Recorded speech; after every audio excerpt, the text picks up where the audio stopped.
Hi everybody, I hope you're having a great day. In this video, I'm going to be covering Armstrong. Now, he made his very first appearance in Archer and Armstrong, issue number 0, that was released in February of 1992. His real name is Aram Anni-Padda, also going by Aram the Strong, while also having other aliases such as Aram Hotep, He Who Is Not to Be Named, and Sir Bors.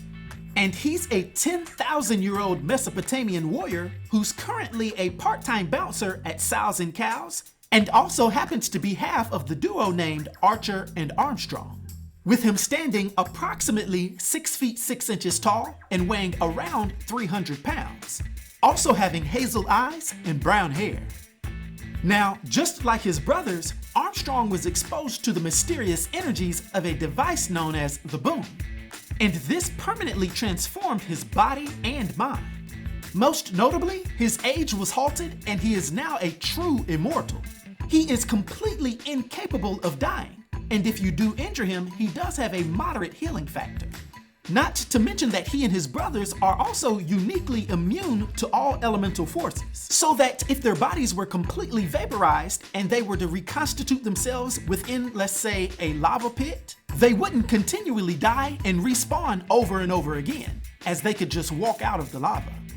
Now, it needs to be noted that Aram was already significantly stronger than his two brothers, Ivar the Timewalker and Gilad the Eternal Warrior, before they got enhanced with vast superhuman strength. Therefore, Aram is still the strongest of his siblings, even including his powerful yet troublesome little sister Vexana, aka War-Monger.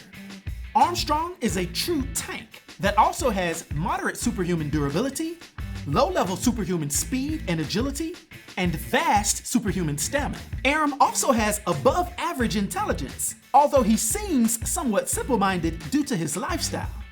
Matter of fact, his mind possesses a potent resistance to any type of telepathy. And last but not least, Aram is also a master hand-to-hand combatant, being somewhat better of a fighter than his brother the Timewalker, although not quite as potent as Eternal Warrior. Although, as I just stated, this is more than made up for due to his raw physical strength. Oh, he also has a very unique satchel that he carries around, which seems to have an infinite pocket universe inside of it.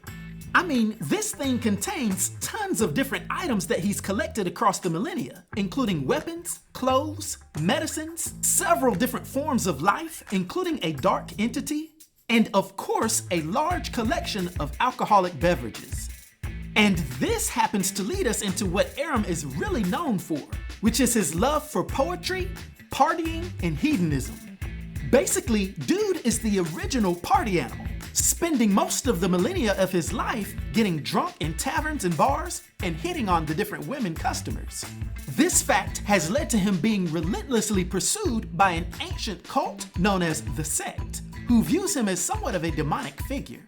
However, Armstrong just doesn't care very much because that's his personality and he's immortal, with him tending to use women and especially alcohol to drown out his pains.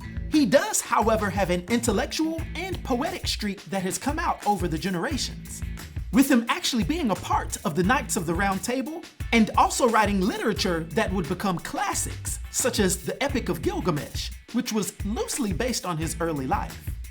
In 21st century New York City, Armstrong would come across a superpowered assassin named Obadiah Archer. Interestingly, their paths would cross when Armstrong came to Archer's aid during a bar fight. But after the two beat everyone in there, Archer would learn that Armstrong was actually the man that he was sent to New York City to take out. You see, Archer was sent by his parents, who were actually members of the secret society known as the Sect, who wanted to take out Armstrong. But after Armstrong and Archer had a brief battle, Archer would realize that his parents had always lied to him, and that their cult was truly bent on destroying the world. Armstrong and Archer would then strike up an odd friendship and would do battle against the Sect, as well as a variety of other threats throughout the years as a duo named Archer and Armstrong. That is, when Armstrong is not too busy partying. Now, for his powers and abilities, and his influence on the Valiant Universe, for my 1 to 10 rating, I'll give Armstrong a rating of 8. which is an unforgettable rating. I hope everyone enjoyed this video. I'll talk to you next time. Be sure to like, subscribe, and join the new Sage.